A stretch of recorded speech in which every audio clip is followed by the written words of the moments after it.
Hello everyone, आप सभी के एडमिट कार्ड्स आ गए हैं। I am talking about RS mains aspirant specifically.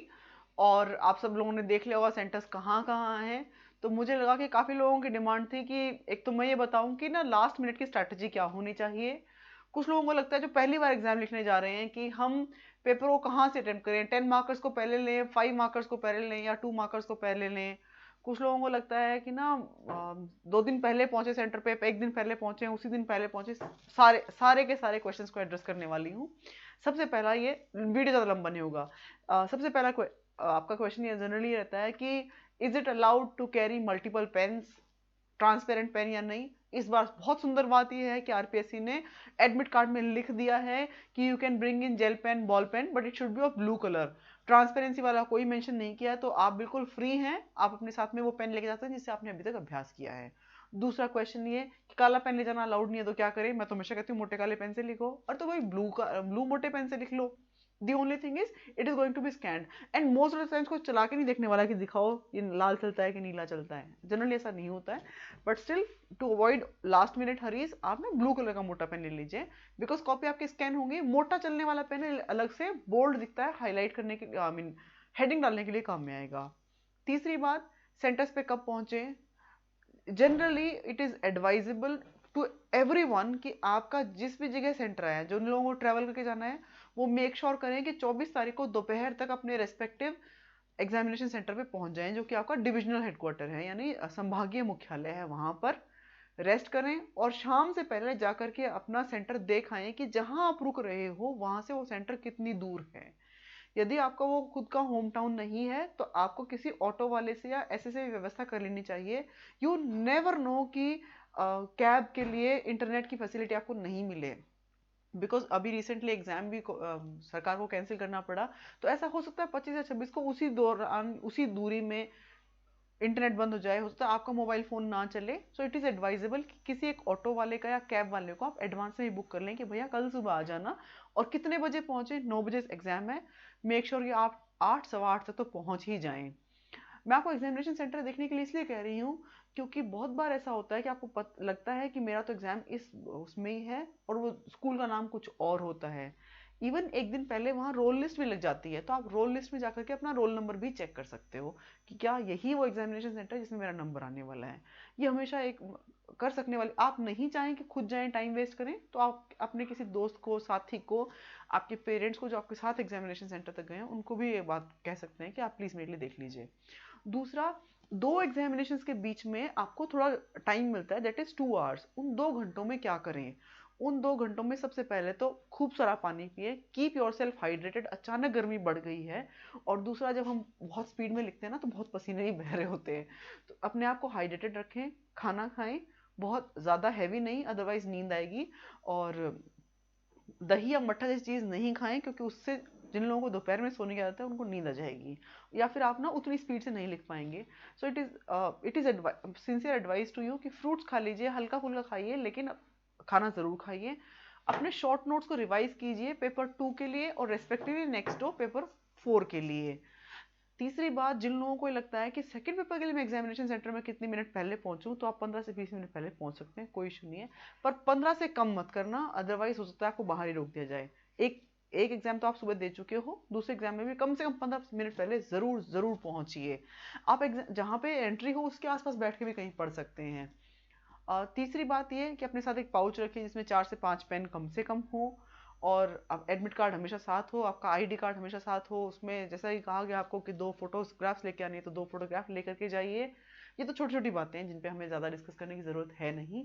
अब बात करते हैं कि पेपर को अटेम्प्ट कैसे करें। कुछ लोगों ने कहा कि पेपर अटेम्प्ट करने के लिए क्या स्ट्रैटेजी होनी चाहिए। स्ट्रैटेजी तो सिंपल सी है कि जहाँ से आपको जिस पर्टिकुलर सेक्शन में सबसे ज़्यादा कॉन्फिडेंस है, डायरेक्टली उसी पे कूदिए।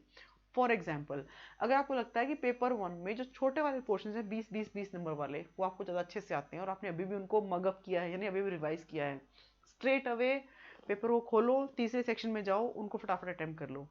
किसको कितनी मिनट देनी है ये बहुत इंपॉर्टेंट है।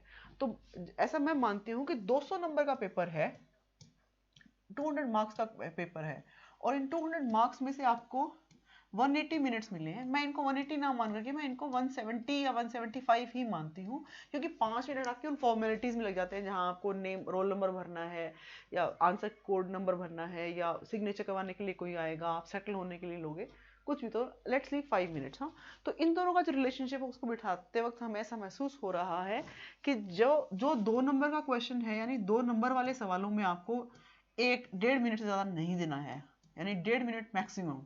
और जो 5 नंबर वाला सवाल है उसमें आपको 4 मिनट देनी चाहिए। जो 10 नंबर वाला सवाल है वो आपको कम 7 से 8 मिनट मैक्सिमम, इतने में पूरा हो जाना चाहिए। आप ऐसे भी देख सकते हैं कि हर एक क्वेश्चन पेपर के ना 3 सेक्शंस आएंगे, भाग अ, ब और स, या पार्ट 1, पार्ट 2, पार्ट 3। 3 घंटे का पेपर है, तो आपको ये देख लेना चाहिए कि हिस्ट्री वाला सेक्शन आपका 1 घंटे में पूरा हो जाए, सेकंड जो इकोनॉमिक्स वाला सेक्शन है वो भी 1 घंटे में हो जाए, और जो थर्ड है वो भी 1 घंटे में। अगर ऐसे बांट के देखोगे तो भी हो जाएगा। किसी भी क्वेश्चन को जो 5 नंबर का है और 10 नंबर, उसको छोड़ना बिल्कुल भी नहीं है। वंस अगेन आई इंसिस्ट, उनको बिल्कुल भी नहीं छोड़ना है। Try to write in bulleted format. मैं फिर से आपको ये सब कुछ इसलिए बोल रही हूँ कि ना, जिन्होंने अभी तक लेखन का अभ्यास नहीं किया वो बुलेट में अभी भी लिख रहे हैं, तो बुलेट फॉर्मेट में लिखें, ऐसे बनाकर लिख दें, ऐसे बनाकर लिख दें, 1 2 3 4 करके लिख दें, लेकिन इस प्रकार से लिखिएगा। फ्लो चार्ट जरूर बनाइएगा। ज्योग्राफी में या जहां भी जरूरत हो, राजस्थान का नक्शा, भारत का नक्शा जरूर बना करके आना है। बात करते हैं पेपर 4, जो सबसे ज्यादा लीड लाता है स्पेसिफिकली उसमें, कि उसमें क्या करें। पेपर 4 की स्ट्रैटेजी ये है कि पेपर 4 बहुत बहुत बहुत ज्यादा लेंथी होता है। पेपर 4 में करीब 34-35 प्रिंटेड पेजेस होते हैं, जिनको कवर करने में टाइम लग जाता है। मैंने मेरी कॉपीज आपके साथ शेयर की थी और आपने उनको वीडियोस पे बहुत अच्छे अच्छे कमेंट्स दिए, उसके लिए भी बहुत सारा थैंक यू। एंड सारे हिंदी मीडियम एस्पायरेंट्स को कहना चाहती हूँ कि please I am so sorry, मैंने इंग्लिश में पेपर लिखा इसलिए इंग्लिश में शेयर की, मुझे किसी और टॉपर की हिंदी मीडियम में कॉपी नज़र नहीं आई। वो उनकी पर्सनल चॉइस है किसने अपलोड की किसने नहीं, बट मेरे पास था वो कंटेंट, मैंने आपके साथ शेयर कर लिया है। पेपर 4 में हम क्या करें, जैसे संधि लिखने के लिए आए है ना, संधि विच्छेद कीजिए। मैंने जब पेपर डिस्कस किया तब भी आपको कहा था कि संधि में मान लीजिए विद्यालय का ही संधि विच्छेद आए, तो आपको जैसे लिखा हुआ है कि इसका संधि विच्छेद कीजिए, तो आपको इसका उत्तर लिखने पर के लिए डायरेक्ट विद्या धन आलय लिखना है।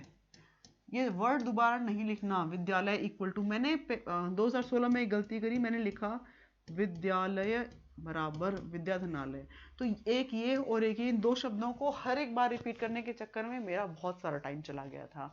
मेक श्योर आप direct to the point answers में लिखें। इस बार एक चीज और देखने में नजर आई थी कि जहां ऐसे लिखा हुआ था ना कि शब्द युग्मों का अर्थभेद स्पष्ट कीजिए, वहां आपको लिखना चाहिए जहां शब्द युग्मों का अर्थभेद हो। आई वंस अगेन रिपीट, एक आएगा शब्द युग्मों का अर्थभेद स्पष्ट कीजिए, तो पहला शब्द मान लो दिया हुआ है अद्य और दूसरा दिया हुआ है आद्य। आई एम नॉट सेइंग कि यही करेक्ट वर्ड्स हैं। अब आपको इनका अर्थभेद स्पष्ट करना है, तो आप प्लीज लिखिएगा अद्य का मतलब क्या और आद्य का मतलब क्या, इक्वल टू करके लिखिएगा। क्योंकि एक कैंडिडेट का मैंने देखा था कि उन्होंने कॉमा लगा के लिख दिया, लेकिन वो नहीं लिखा कि किसका अर्थ क्या है, तो उनको 0 मार्क्स मिले हुए थे। तो we should learn from others mistakes कि किसने क्या मिस्टेक की है। दूसरा इसमें खास बात आप ये कर सकते हैं, मेरे कॉपी में आपने देखा होगा मैंने हिंदी में जो सर्कुलर या डेमी ऑफिशियल लेटर्स या ऑफिशियल लेटर्स लिखने के लिए आए थे, तो उन लेटर्स में what I did was 2 pages दिए हुए थे, मैंने कंपैरिजन करने की कोशिश की है। 2 पेजेस दिए हुए थे, मैंने क्या किया, यहाँ पे राजस्थान सरकार ये वो करने के बाद में कोशिश की कि ये पेज यहीं खत्म हो जाए, नहीं हुआ तो मैंने लिखा पत्रावली सूचनार्थ एवं आवश्यक कार्यवाही हेतु, यहाँ 1 2 3 4 नंबर लिखे, फिर किसने प्रेषित किया वो लिखा। तो मेरे वाले में जो मैंने लिखा उसमें मुझे ज्यादा कंसंट्रेशन पे पेज 1 में नजर आ रहा था, पेज 2 में हार्डली नीचे वाला सेक्शन लिखा हुआ था। इसमें मुझे नंबर मिले करीब 5 5.5, मुझे ऐसा याद आ रहा है कि मुझे 5 नंबर मिले या 5.5। ऑन द कॉन्ट्ररी मैंने रवि कुमार गोयल सर की कॉपी के स्क्रीनशॉट मुझे कहीं से मिले थे, उसमें मैंने देखा कि सर ने बहुत एकदम खुला खुला साफ सुस्पष्ट शब्दों में लिखते हुए इक्वल जस्टिस किया हुआ है करीब करीब 55% content of this circular page 1 में और 45% कंटेंट ऑफ पेज 2 में लिखा हुआ है। वो इमेज मैं आपके साथ दोबारा शेयर कर दूंगी। आपसे भी एक गुजारिश है कि खूब खुला हुआ दोनों पेजों को कवर करते हुए जो पूछा जा गया है, जो भी मान लीजिए आपसे अर्धशासकीय पत्र आ जाए, शासकीय पत्र आ जाए, सर्कुलर आ जाए तो उनको इस प्रकार से करना है। ये आपके लिए एक एडवाइस है। निबंध कैसे लिखें वो मैंने आपके साथ शेयर कर लिया है।